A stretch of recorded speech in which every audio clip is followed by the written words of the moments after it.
Hi అందరికీ నమస్తే. Welcome to Lavanya food diaries. ఈరోజు మన రెసిపీ బెండి ఫ్రై. ఈ బెండి ఫ్రైని క్రిస్పీగా టేస్టీగా ఎలా చేయాలో ఈ వీడియోలో చూద్దాం.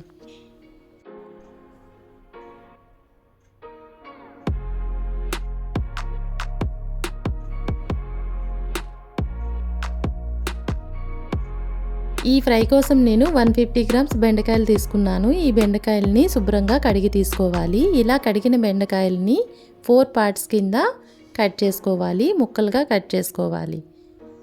ఇలా వీడియోలో చూపిస్తున్న విధంగా బెండకాయలన్నింటినీ ఇలా కట్ చేసుకోవాలి. ఈ బెండకాయ ఫ్రై కిడ్స్కి అయితే చాలా బాగా నచ్చుతుంది. మనం ఈజీగా కూడా ప్రిపేర్ చేయొచ్చు.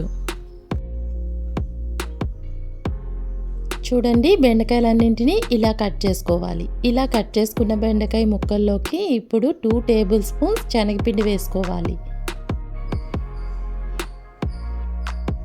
1 టీ స్పూన్ కారం, 1 teaspoon salt, 1 teaspoon పసుపు, 1 టీ స్పూన్ ధనియాల పొడి, 1 టీ స్పూన్ చాట్ మసాలా వేసుకుంటే టేస్ట్ చాలా బాగుంటుంది. 2 టేబుల్ స్పూన్స్ మస్టర్డ్ ఆయిల్ వేసుకోవాలి. ఇది ఆప్షనల్, ఉంటే వేసుకోవచ్చు లేకుంటే లేదు. 1 టీ స్పూన్ లెమన్ జ్యూస్ వేసుకోవాలి. ఇందులో వాటర్ ఏమీ వేయవసరం లేదు, బెండకాయలో ఉండే జిగిరే సరిపోతుంది. ఇప్పుడు ఈ స్టఫింగ్ అంతా కలుపుకోవడానికి మనం స్పూన్ కానీ విస్కర్ కానీ ఉపయోగించి కలుపుకోవాలి. చేత్తో కలపకూడదు. చేత్తో కలిపామంటే మనం వేసే స్టఫింగ్ అంతా బెండకాయలో ఉండే జిగురు వల్ల మన చేతికి అంటుకొని వచ్చేస్తుంది. కాబట్టి మనం స్పూన్ కానీ విస్కర్తో కానీ కలుపుకోవాలి. లేదంటే వీడియోలో చూపించే విధంగా ఇలా పైకి కిందకి అనుకున్నా సరిపోతుంది. ఇలా మనం కలిపి పక్కన పెట్టుకోవాలి. ఫ్రై కోసం ఆయిల్ హీట్ చేసుకోవాలి. నేను ముందుగానే స్టవ్ పైన ఆయిల్ పెట్టుకున్నాను. ఆయిల్ హీట్ అయిన తర్వాత మనం ముందుగా పక్కన పెట్టుకున్న బెండకాయ ముక్కల్ని కొద్దిగా ఆయిల్లో వేసుకోవాలి. ఇలా ఆయిల్లో వేసుకొని 2 మినిట్స్ తర్వాత కలుపుతూ ఫ్రై చేసుకోవాలి. ఇలా ఫ్రై చేసినప్పుడు మనం స్టవ్ని మీడియం ఫ్లేమ్లోనే పెట్టి ఫ్రై చేసుకోవాలి. ఈ ఫ్రై మనకి 5 to 6 మినిట్స్లో అయిపోతుంది.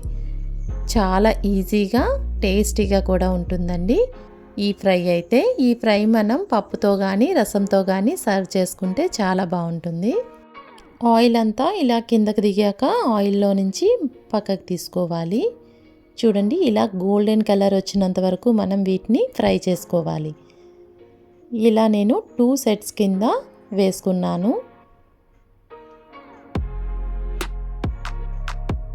ఇలా వేసిన వెంటనే కలిపేయకూడదు, మనం 2 మినిట్స్ ఆగి కలపాలి. ఇలా వేసిన వెంటనే కలిపేసామంటే మనం బెండకాయకి పెట్టే స్టఫింగ్ అంతా ఆయిల్లోకి వచ్చేస్తుంది. కాబట్టి 2 మినిట్స్ ఆగి ఇలా గోల్డెన్ కలర్ వచ్చినంత వరకు ఫ్రై చేసుకోవాలి. ఇంతేనండి రెసిపీ. ఈ రెసిపీ మీకు కూడా నచ్చితే మీరు కూడా ట్రై చేయండి. మరిన్ని ఈజీ అండ్ హెల్తీ రెసిపీస్ కోసం మా ఛానల్ని లైక్ చేయండి, షేర్ చేయండి. Thank you for watching.